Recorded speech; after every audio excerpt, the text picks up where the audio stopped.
Hello everyone, welcome to FOC class 11 and 12. In this video, we will be covering the practical of Unit 4 RDBMS in one shot video. Students, जैसा कि मैंने आपको पहली videos में बताया है कि मैं आपके लिए एक वन शॉट वीडियो लाऊंगी जहां पर RDBMS की सारी क्वेरीज जो कि आपके चैप्टर आपके सिलेबस में गिवन है वो सभी डिस्कस होंगी. सो this is that video and इस वीडियो में हम सारी क्वेरीज डिटेल में माई सीक्वल में एक्चुअल में करके देखेंगे. मींस ये एक प्रैक्टिकल वीडियो है एंड जब आपका प्रैक्टिकल होगा तो ये उसमें बहुत हेल्पफुल रहेगी क्योंकि आपको प्रैक्टिकल में क्वेरीज करके दिखानी होती हैं. सो उस केस में आपको पता होना चाहिए कि आपको किस तरह से क्वेरीज लिखनी है, एग्जीक्यूट करनी है एंड किस तरह से कौन सी क्वेरी यूज़ करनी है. सो आज का वीडियो आप सभी स्टूडेंट्स के लिए बहुत यूज़फुल होने वाला है एंड अगर कोई क्लास 12 का स्टूडेंट है तो उसे भी ये वीडियो ज़रूर देखनी चाहिए क्योंकि क्लास 12 में जो भी डेटाबेस के कॉन्सेप्ट्स हैं, जो भी क्वेरीज़ हैं, वो कहीं ना कहीं क्लास 11 के RDBMS से रिलेटेड हैं. सो अगर आप ये देख लेते हैं तो ये एक तरह से आपका बेसिक फाउंडेशन का वर्क करता है. So it will just add up to the basic understanding and that is why class 12 students can also watch this. So let us start.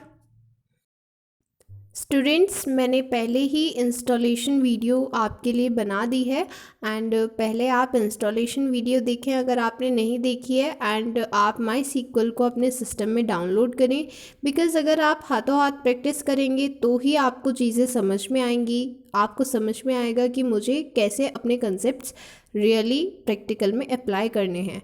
But अगर आप उन्हें प्रैक्टिस नहीं करेंगे, सिर्फ वीडियो देखेंगे तो उससे हो सकता है कि आपको उतना समझ में ना आए. So you have to watch that installation video. आप अपने सिस्टम में माई सीक्वल इंस्टॉल कीजिए एंड जैसे जैसे मैं आपको प्रैक्टिकल समझा रही हूँ वैसे वैसे आप अपना भी प्रैक्टिकल अपने सिस्टम पर करिए, तभी आपको एक्चुअल में समझ में आएगा एंड इससे आपको आगे भी प्रैक्टिकल में 12th क्लास के प्रैक्टिकल में कोई प्रॉब्लम नहीं आएगी. So here when we open MySQL 8.0 command line client, so first of all जैसे मैंने आपको बताया था पासवर्ड देना होता है तो आपने सबसे पहले पासवर्ड एंटर किया है and if it is the right password then this kind of code is shown and then आपको रिडायरेक्ट कर दिया जाता है इस लाइन पर. यहाँ से आप अपनी क्वेरीज लिखनी स्टार्ट कर सकते हैं. सो यहाँ से आप बेसिक जो भी आपको डेटाबेस क्रिएट करना है, जो भी क्वेरीज लिखनी है वो आप कहाँ से स्टार्ट करते हैं, यहाँ माई सीक्वल के आगे से स्टार्ट करते हैं. ओके, सो आई होप इतनी चीज़ आपको क्लियर है. RDBMS के वन शॉट वीडियो में मैंने आपको डिटेल में सारा थियोरी पोर्शन समझा दिया है. सो यहाँ पर हम प्रैक्टिकल पोर्शन पर फोकस करेंगे.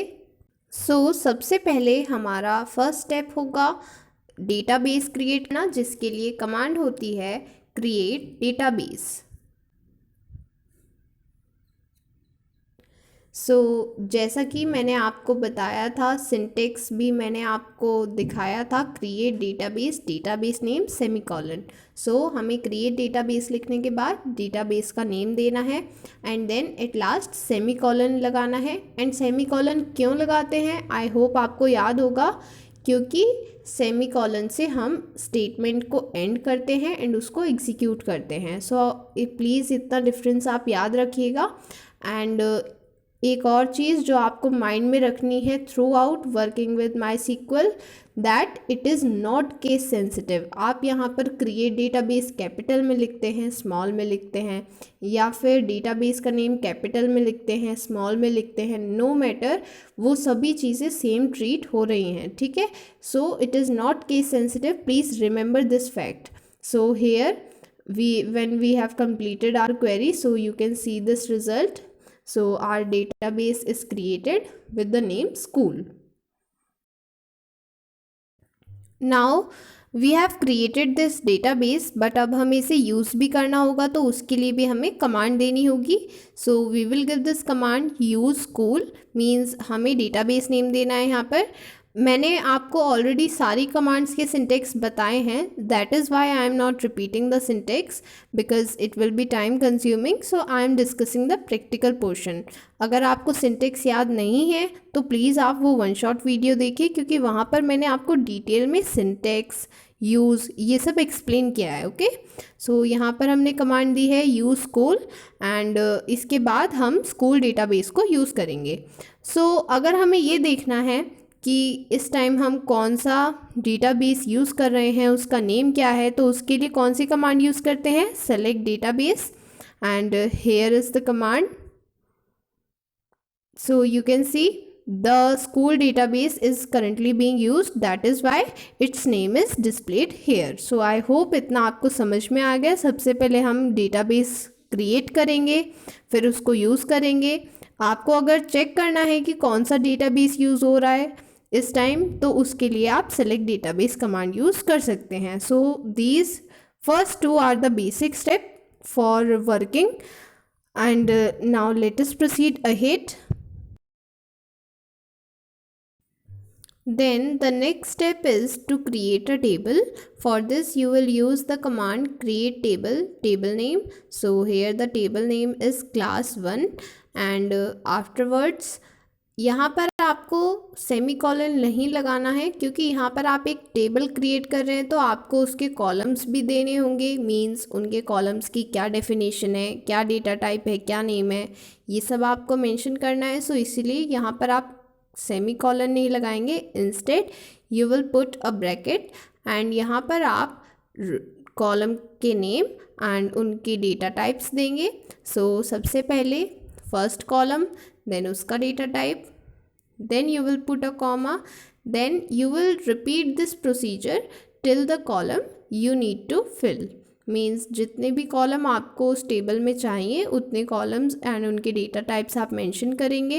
एंड जब आप लास्ट कॉलम का डेटा टाइप फिल कर देते हैं उसके बाद आपको ब्रैकेट क्लोज करना है, एंड यहाँ पर आपको सेमी कॉलन लगाना है। So after executing this command you can see the result is executed.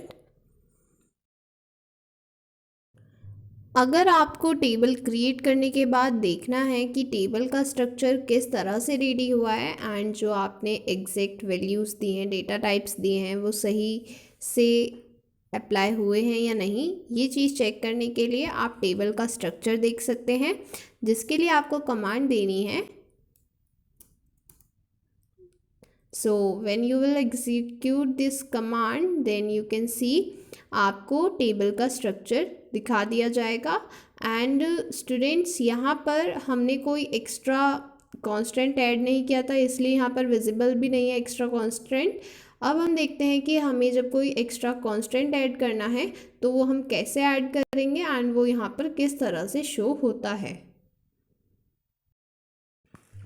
Now let us see how we will add primary key to the table while creation. Means जब हम table create कर रहे हैं तभी हम primary की add कर दें। सो उसके लिए हमें क्रिएट टेबल कमांड देते टाइम ही प्राइमरी की स्पेसिफाई करनी होती है। So first of all we will write the command create table, table name. So here we are creating a new table, and here we will be firstly giving the column. There are two methods for writing primary key, for specifying primary key. So first of all let us discuss the first method. इसमें हम column name के आगे primary key mention कर देते हैं, column name उसका data type specify करेंगे and then primary key mention कर देंगे। So this is the first way in which we can add the primary key to a table at the time of creation. So here the second column,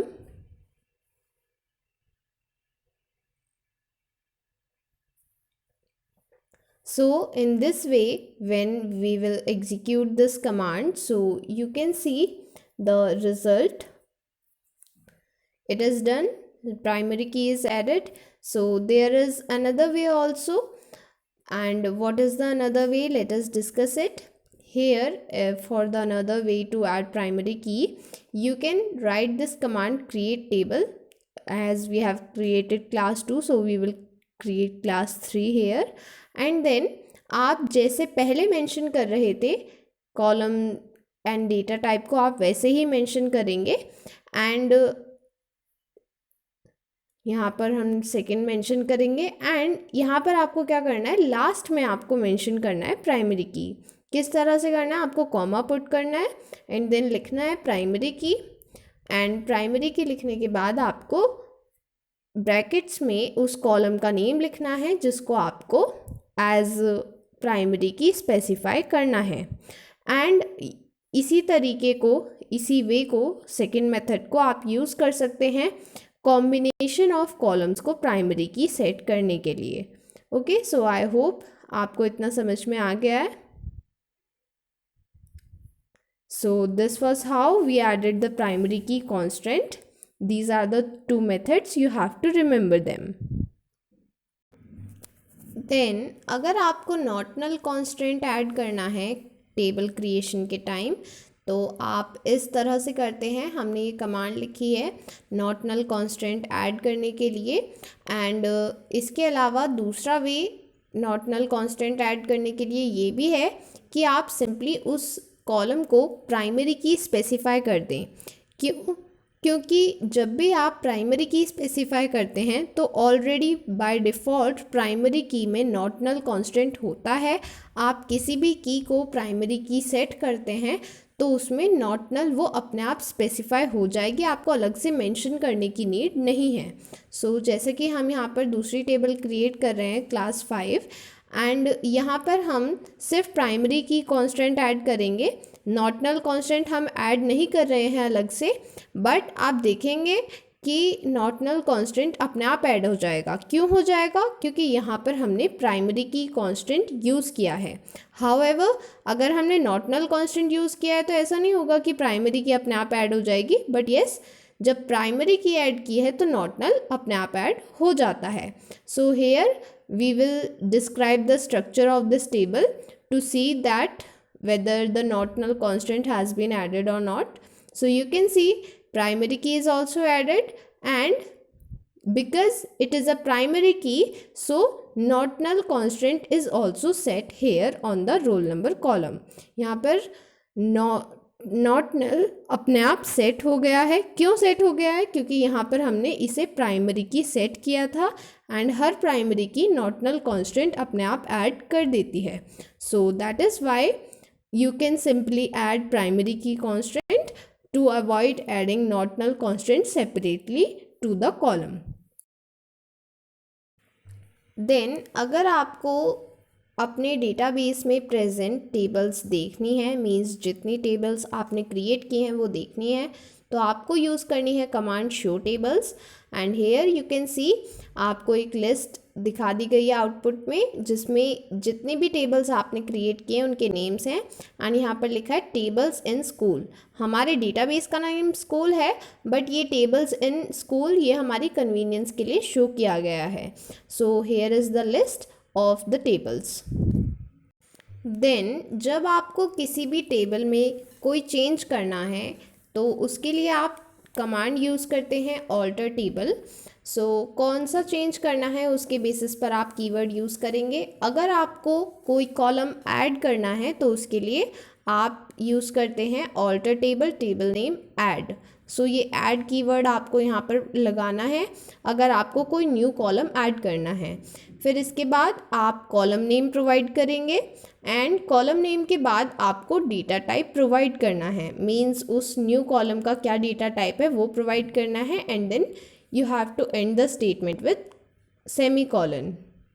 So here we are giving the date data type and you can see the change has been done, means ये column हमारी table में add हो गया है and there are no warnings as well. So बिल्कुल सही query थी ये। Now suppose हमें कोई कॉलम डिलीट करना है तो उसके लिए भी हम ऑल्टर टेबल कमांड ही यूज़ करेंगे, बट ऐड की जगह हम ड्रॉप कीवर्ड यूज़ करेंगे कोई भी कॉलम ड्रॉप करने के लिए, डिलीट करने के लिए। So if we have to delete a column from a table we will use the drop keyword with the alter table command and here you do not need to specify the data type, means add में आप specify कर रहे थे data type, but यहाँ पर आपको specify नहीं करना है. Here you can write simply and you can see that it has been executed. Then let us suppose हमें कोई भी कॉलम उसका डेटा टाइप एडिट करना है, मीन्स हमें मॉडिफाई करना है, तो उसके लिए हम ऑल्टर टेबल कमांड के साथ मॉडिफाई कीवर्ड यूज़ करते हैं. एंड देन उसके बाद हम कॉलम नेम प्रोवाइड करेंगे एंड जो data type, new data type हमें चाहिए वो हम मेंशन करेंगे एंड फिर सेमी कॉलन के साथ स्टेटमेंट को एंड कर देंगे. सो यहाँ पर आप देख सकते हैं हमारा चेंज एक्सेप्ट हो गया है. अगर आपको ये चेंज देखना है कि टेबल के स्ट्रक्चर में एक्चुअल में हुआ है या नहीं, तो उसके लिए आप डिस्क्राइब स्टेटमेंट से टेबल का स्ट्रक्चर देख सकते हैं. Describe class 1 and here you can see the result. Here in the roll number column you can see the data type has been changed. पहले ये integer था, अब ये varchar है. So it means हमारा जो modification था जो हमने alter table की help से किया वो हो गया है. Now suppose हमें primary की ऐड करनी है, बट हम creation के टाइम तो भूल गए थे, तो क्या हम उसे ऐड नहीं कर सकते? बिल्कुल कर सकते हैं. सो इसके लिए हम ऑल्टर टेबल कमांड का यूज़ करेंगे एंड यहाँ पर कौन से कीवर्ड का यूज़ करेंगे प्राइमरी की ऐड करने के लिए? Add keyword. So after add keyword we will write primary key and then in brackets we will put the column name. जो भी कॉलम हमें एज प्राइमरी की सेट करना है उसका नेम हम यहाँ पर मेंशन कर देंगे in the brackets.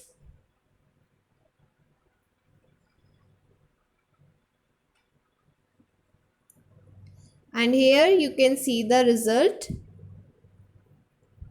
by using the describe command. We will again describe this table, describe class 1, and you can see the results here.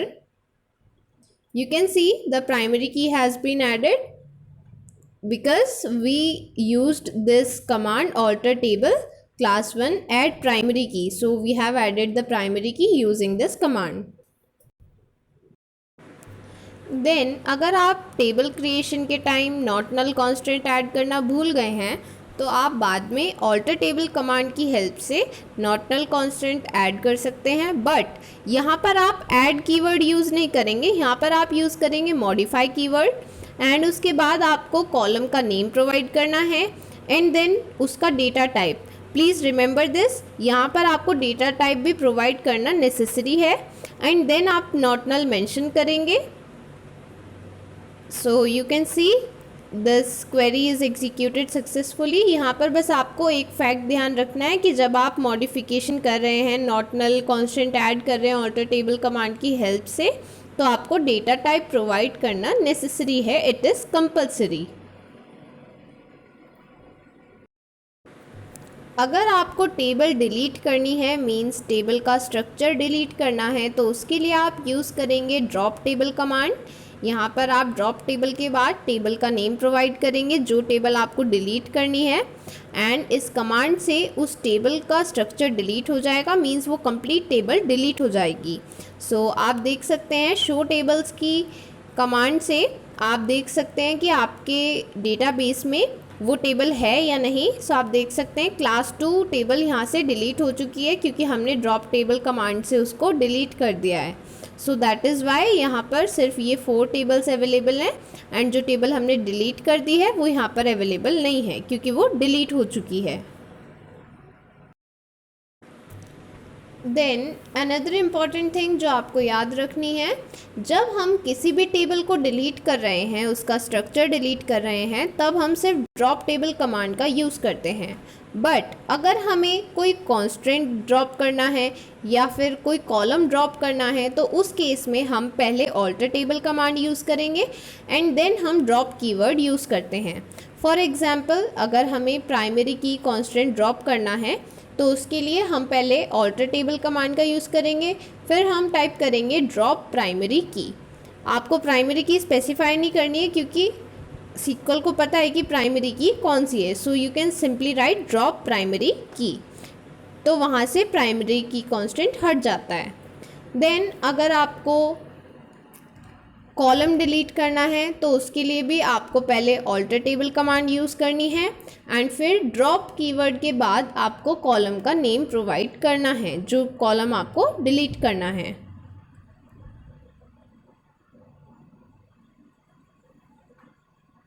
So here we will use the describe command to see the structure of the table and see what has been deleted. So here we use the describe command. So here is the structure of the table. जब हमने primary की drop की तो आप देख सकते हैं primary key constant delete हुआ है, ना कि कॉलम। जो कॉलम प्राइमरी की सेट था वो कॉलम डिलीट नहीं होगा, बट जो प्राइमरी की कांस्टेंट उस पर लगा हुआ था वो डिलीट हुआ है। एंड जब हमें कॉलम डिलीट करना है तो हम ड्रॉप कीवर्ड के बाद कॉलम का नेम प्रोवाइड करते हैं। देन हम इंसर्ट इनटू कमांड की हेल्प से टेबल में वैल्यूज़ इंसर्ट करते हैं एंड यहाँ पर इंसर्ट इनटू के बाद आपको टेबल नेम प्रोवाइड करना है जिस टेबल में आपको वैल्यूज़ एंटर करनी है। देन आप वैल्यूज़ लिखेंगे, वैल्यूज़ टाइप करेंगे एंड उसके बाद आपको ब्रैकेट में वैल्यूज़ देनी है। वैल्यूज़ किस अकॉर्डिंग देनी है? जिस अकॉर्डिंग आपने कॉलम्स लिखे थे। फर्स्टली आपने रोल नंबर लिखा था तो आपने रोल नंबर दिया, फिर उसके बाद आप नेम दे रहे हैं एंड यहाँ पर आपको ध्यान रखना है कि आप नेम किस में देंगे, डबल कोट्स में। सो यहाँ पर हमने ये क्वेरी कंप्लीट कर ली है। इसका रिज़ल्ट देखने के लिए आप सेलेक्ट कमांड का यूज़ कर सकते हैं जहाँ से आपको इस टेबल की सारी वैल्यू शो हो जाएंगी। तो सारी वैल्यू शो करने के लिए आपको सेलेक्ट के साथ एस्टेरिस्क यूज़ करना होगा एंड उसके बाद from keyword and then table name. So यहाँ पर आप देख सकते हैं रिज़ल्ट में रोल नंबर एंड नेम ये कॉलम्स आपने क्रिएट किए थे एंड ये वैल्यूज़ आपने अभी इंसर्ट की हैं। सो ये वैल्यूज़ यहाँ पर डिस्प्ले हो गई हैं। So this is how you have to insert the values into a table. इस कमांड की हेल्प से हमने 3 रिकॉर्ड्स और इंसर्ट किए हैं अपनी टेबल में एंड यहाँ पर फर्स्ट एंट्री ऑलरेडी थी, बाकी 3 एंट्रीज हमने कर दी हैं। तो ये सब एक साथ देखने के लिए अगेन हम सेम सेलेक्ट स्टार कमांड का यूज़ कर सकते हैं। ये जो स्टार एस्टेरिस्क सिंबल है इसकी हेल्प से हमें सारे एंट्रीज़ दिख जाएंगी एंड यहाँ पे आप देख सकते हैं फर्स्ट एंट्री ऑलरेडी थी, फिर ये 3 बाद में ऐड किए तो ये सभी यहाँ पर शो हो गए हैं। बट सपोज़ आपको सभी शो नहीं करने, आपको सिर्फ लिमिटेड कॉलम दिखाने हैं तो उसके लिए आप सेलेक्ट के आगे सिर्फ वही कॉलम नेम प्रोवाइड करेंगे जो आपको आउटपुट में चाहिए। सो अगर आप एस्टेरिस्क प्रोवाइड करते हैं तो आपको सारे रिज़ल्ट दिख जाते हैं, बट अगर आप स्पेसिफिक कॉलम नेम देते हैं तो आपको सिर्फ वही कॉलम की एंट्रीज़ दिखाई देती हैं। जैसे कि यहाँ पर सिर्फ नेम की जो एंट्रीज़ हैं, वैल्यूज़ हैं, वो आपको विजिबल हैं क्योंकि आपने सेलेक्ट के आगे नेम कॉलम प्रोवाइड किया है। देन अगर आपको कोई भी कंडीशन प्रोवाइड करनी है रिज़ल्ट्स डिस्प्ले करने के लिए तो वो आप सेलेक्ट कमांड में प्रोवाइड करते हैं कंडीशन एंड इस कंडीशन को प्रोवाइड करने के लिए आप वेयर क्लॉज का यूज़ करते हैं। ये बहुत इंपॉर्टेंट है वेयर क्लॉज। सो वेयर लिखने के बाद आप वो कंडीशन प्रोवाइड कर सकते हैं जो इस कंडीशन पर बेस्ड आपको अपना आउटपुट चाहिए। तो यहाँ पर हमें रोल नंबर के बेसिस पर आउटपुट चाहिए, जहाँ पर रोल नंबर 1 है वो रिकॉर्ड शो होना चाहिए। तो हमने ये कंडीशन डाली यहाँ पर एंड यहाँ पर ये रिज़ल्ट शो हो गया। तो सिमिलरली अगर हमें कोई और क्राइटेरिया देना है, कोई और कंडीशन देनी है तो वो हम वेयर क्लॉज में दे सकते हैं। एंड यहाँ पर हमने ये कौन सा ऑपरेटर यूज़ किया है, रिलेशनल ऑपरेटर यूज़ किया है कंडीशन में। सो ये जो दूसरी कंडीशन है यहाँ पर हम नेम कॉलम की वैल्यू प्रोवाइड कर रहे हैं एंड क्योंकि वहाँ पर कैरेक्टर डेटा टाइप है इसीलिए हमने यहाँ पर डबल कोट्स का यूज़ किया है एंड आप देख सकते हैं हमें वही रिज़ल्ट शो हुआ है जो हमने कंडीशन दी थी। It is not always necessary that you are directly given the question for writing the query. Sometimes आपको इस तरह की टेबल दी जाएगी एंड देन बोला जाएगा create this table and insert the values in it. So अब हम इस तरह की क्वेरी को देखते हैं। Now let us create the table using the create table command. Here we have written the command, the table name is student, and then we have given the column names and their data types. यहाँ पर जब हम इस को execute करेंगे सो हम describe table की help से देख सकते हैं कि हमारी टेबल का स्ट्रक्चर कैसा बना है। एंड यहाँ पर आप देख सकते हैं हमारे जो भी कॉलम्स हमने मेंशन किए हैं एंड उनके डेटा टाइप्स वो यहाँ पर विजिबल हैं। So now we can proceed ahead. Insert into command की हेल्प से हम टेबल में वैल्यूज़ इंसर्ट करेंगे। यहाँ पर मैंने हर रिकॉर्ड के लिए एंटर प्रेस किया है ताकि हम कोई भी वैल्यू मिस ना करें। एंड यहाँ पर हमने जो भी नंबर वैल्यूज़ हैं वो विदाउट सिंगल और डबल कोट्स के प्रोवाइड की हैं। एंड जो भी स्ट्रिंग वैल्यूज़ हैं, डेटा टाइप की वैल्यू है, वो हमने सिंगल कोट्स या फिर डबल कोट्स में प्रोवाइड की है। एंड हर रिकॉर्ड को हमने ब्रैकेट्स में पुट किया है, हर ब्रैकेट के बाद कॉमा, एंड देन जो हमारा लास्ट रिकॉर्ड है उसके बाद हमने सेमीकोलन पुट किया है। ऑल्सो यहाँ पर नल वैल्यूज़ हैं। नल वैल्यूज़ में आपको स्ट्रिंग की तरह डबल कोट्स या सिंगल कोट्स नहीं लगाने, सिर्फ नल लिखना है, that is it. So now let us execute this query. So here you can see 8 records are created. So now let us see the result via select command. Select command की help से हम ये सारे records देख सकते हैं। We will use the asterisk symbol for displaying all the records of the table. So here you can see all the records are created. जहाँ पर हमने null values mention की थी वहाँ पर null values आ गई हैं and बाकी सारी values भी as it is create हो गई हैं।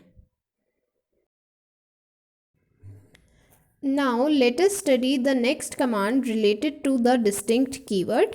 यहाँ पर हम distinct keyword की हेल्प से किसी भी कॉलम की सिर्फ डिस्टिंक्ट वैल्यूज़ को डिस्प्ले करेंगे। सो जिस भी कॉलम की आपको डिस्टिंक्ट वैल्यू डिस्प्ले करनी है आप उसका नेम के पहले डिस्टिंक्ट मेंशन करेंगे, जैसे कि select distinct marks from student. So यहाँ पर आप देख सकते हैं मार्क्स में जो रिपीटेड वैल्यू थी 84 तो वो यहाँ पर शो नहीं हुई है। यहाँ पर सिर्फ जो डिस्टिंक्ट वैल्यूज़ थी इंक्लूडिंग द नल वैल्यू वो यहाँ पर डिस्प्ले हो गई है। देन अगर आपको किसी भी न्यूमेरिक वैल्यू वाले कॉलम पर कोई भी चेंज करना है सिर्फ डिस्प्ले रिज़ल्ट में, मींस आपको एक्चुअल टेबल में चेंज नहीं करना है बट जो आपको डिस्प्ले होगा रिज़ल्ट उसमें सिर्फ आपको चेंज करना है, तो उसके लिए आप वो कमांड सेलेक्ट के साथ ही दे सकते हैं। जैसे कि यहाँ पर हमने मार्क्स +2 लिखा तो मार्क्स में सारी न्यूमेरिक वैल्यूज़ हैं तो हर कॉलम में +2 मीन्स 2 वैल्यू ऐड हो गई। एंड यहाँ पर आप देख सकते हैं नल वैल्यू में तो कुछ ऐड नहीं होगा बट बाकी सारी जो वैल्यूज़ थी उनमें 2 ऐड हो गया एंड वो हमें शो हो रहा है। यहाँ पर ये चेंज एक्चुअल टेबल में नहीं हुआ है, सिर्फ डिस्प्ले रिजल्ट में हुआ है। अगर आपको एक्चुअल टेबल में करना है तो उसके लिए अपडेट कमांड होती है जो कि अभी हम आगे पढ़ेंगे। सेलेक्ट कमांड की हेल्प से आप सिर्फ डिस्प्ले रिजल्ट में चेंज करते हैं। Now let us learn how to use the logical operators. First of all, the AND operator. AND operator की हेल्प से जब हमें 2 कंडीशंस फुलफ़िल करानी है तो हम दोनों कंडीशंस को फुलफ़िल कराने के लिए वेयर क्लॉज में वो दोनों कंडीशंस प्रोवाइड करेंगे एंड उनके बीच में AND ऑपरेटर प्रोवाइड करते हैं ये शो करने के लिए कि यहाँ पर ये दोनों कंडीशंस फुलफ़िल होनी चाहिए, सिर्फ वही रिकॉर्ड्स यहाँ पर डिस्प्ले होने चाहिए। तो यहाँ पर हमने 2 कंडीशंस दी हैं, जेंडर = F। सो यहाँ पर क्योंकि जेंडर के साथ जो वैल्यू है वो एक स्ट्रिंग वैल्यू है इसलिए हमने वो सिंगल कोट्स में प्रोवाइड की है, डबल कोट्स में भी कर सकते हैं। And marks > 90। सो यहाँ पर हमने रिलेशनल ऑपरेटर का यूज़ किया > एंड क्योंकि 90 एक नंबर वैल्यू है सो उसे ऐसे ही लिखा है। सो यहाँ पर देख सकते हैं जो वैल्यू जो रिकॉर्ड इन दोनों कंडीशंस को सेटिस्फाई करता है वो यहाँ पर डिस्प्ले हो गया है। सो ये 90 से ज़्यादा मार्क्स 94 थे एंड जेंडर फीमेल, सो ये सिर्फ एक ही रिकॉर्ड था ऐसा जो कि इन दोनों कंडीशंस को सेटिस्फाई करेगा तो वो यहाँ पर डिस्प्ले हो गया है।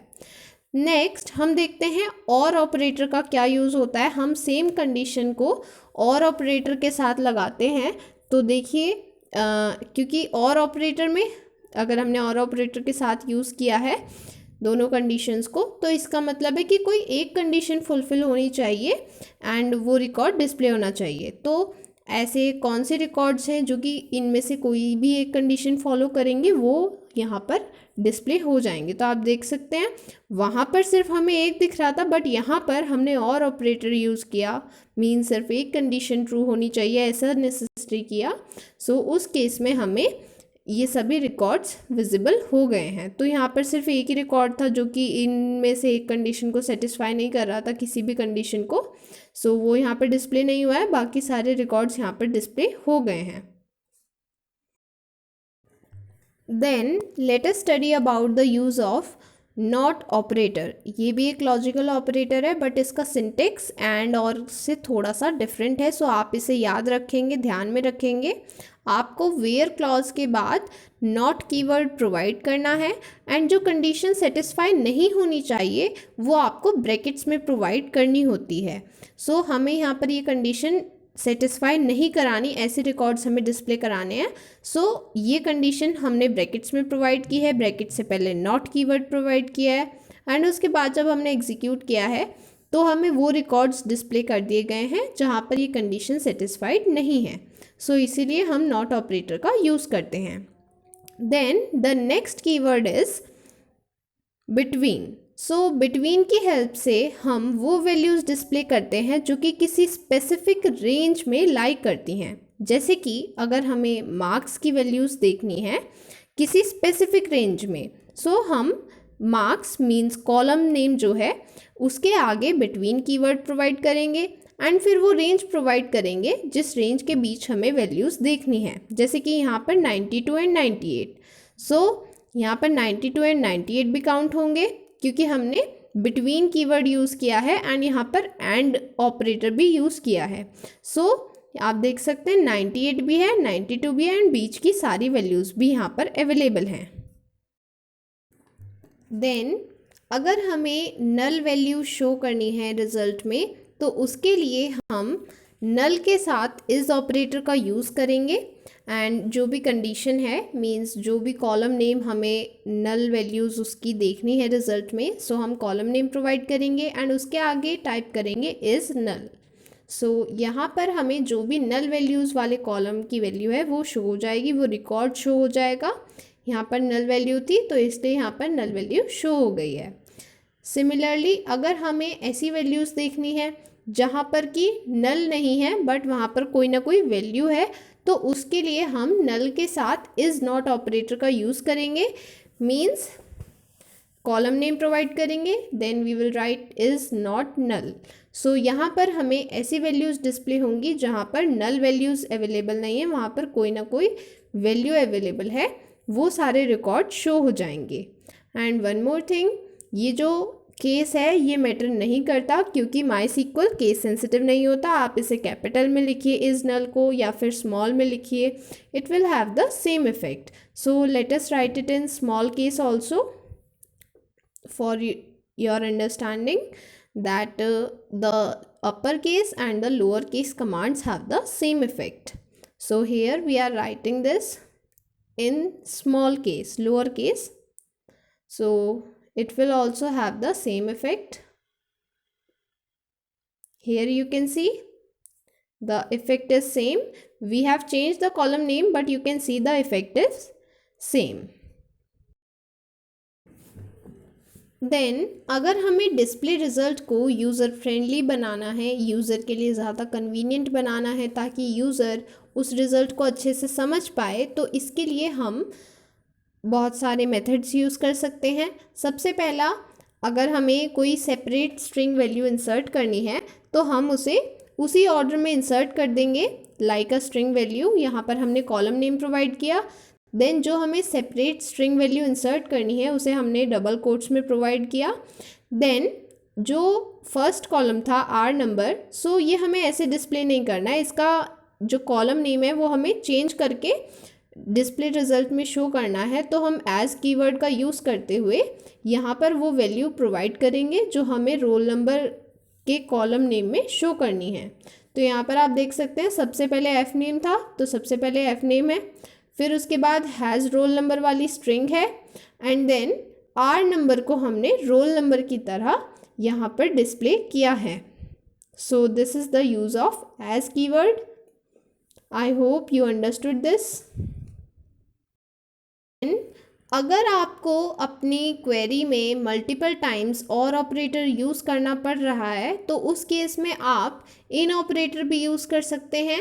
इसका क्या बेनिफिट है कि आपको मल्टीपल टाइम्स और ऑपरेटर यूज़ नहीं करना पड़ेगा. आप इन ऑपरेटर को यूज़ करके वो सारी कंडीशंस एक साथ प्रोवाइड कर देते हैं. जैसे कि यहाँ पर आपको मार्क्स के लिए कंडीशन प्रोवाइड करनी है, एंड यहाँ पर आप वेयर क्लॉज के बाद कॉलम नेम देंगे, देन इन कीवर्ड, एंड फिर ब्रैकेट्स में वो सारी वैल्यूज़ देंगे जो कि आप और ऑपरेटर के साथ प्रोवाइड करने वाले थे. सो यहाँ पर हमने ये वैल्यूज़ दी, यहाँ पे रिजल्ट शो हो गया. तो ये सभी वैल्यूज़ जो भी कोई रिकॉर्ड इनमें से किसी भी वैल्यू को सेटिस्फाई कर रहा था वो यहाँ पर डिस्प्ले हो गया है. सो यहाँ पर हमें मल्टीपल टाइम्स और ऑपरेटर यूज़ करने की नीड नहीं हुई, एंड इन ऑपरेटर से काम चल गया.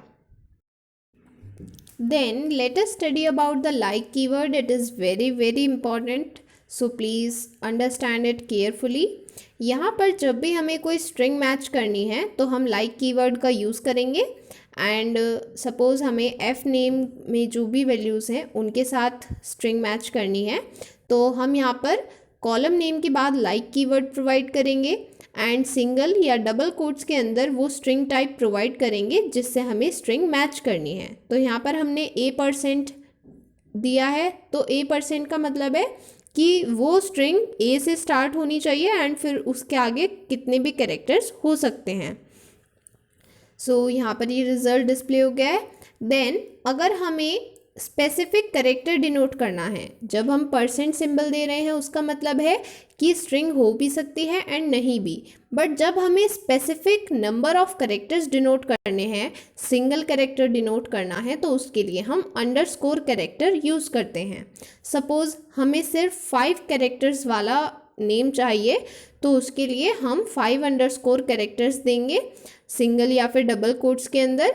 एंड यहाँ पर आप रिज़ल्ट देख सकते हैं, ऐसा नेम शो हो गया है जिसमें 5 कैरेक्टर्स हैं. सो आई होप आपको ये समझ में आया है. देन अगर हमें कोई ऐसी स्ट्रिंग चाहिए, कोई ऐसा नेम चाहिए जो कि ए पर एंड हो बट उससे पहले कुछ भी हो, तो कुछ भी हो के केस में हम कह रहे हैं कि कोई भी स्ट्रिंग हो भी सकती है और नहीं भी, तो उस केस में हम % सिंबल यूज़ करेंगे क्योंकि हम स्ट्रिंग की बात कर रहे हैं. जब हमें स्पेसिफिक कैरेक्टर 1 कैरेक्टर की बात करनी है तो हम अंडरस्कोर कैरेक्टर यूज़ करते हैं. बट जब हम स्ट्रिंग की बात कर रहे हैं तो हम % सिंबल यूज़ कर सकते हैं. एंड यहाँ पर ये रिज़ल्ट शो हो गए हैं, जहाँ पर भी एल नेम ए से एंड हो रहा है वो हमें शो हो गया है, एंड आगे जो भी स्ट्रिंग है वो भी डिस्प्ले हो गई है. Then let us study about order by clause. ये हम तब यूज़ करते हैं जब हमें किसी स्पेसिफिक कॉलम के बेसिस पर सॉर्टिंग करनी होती है.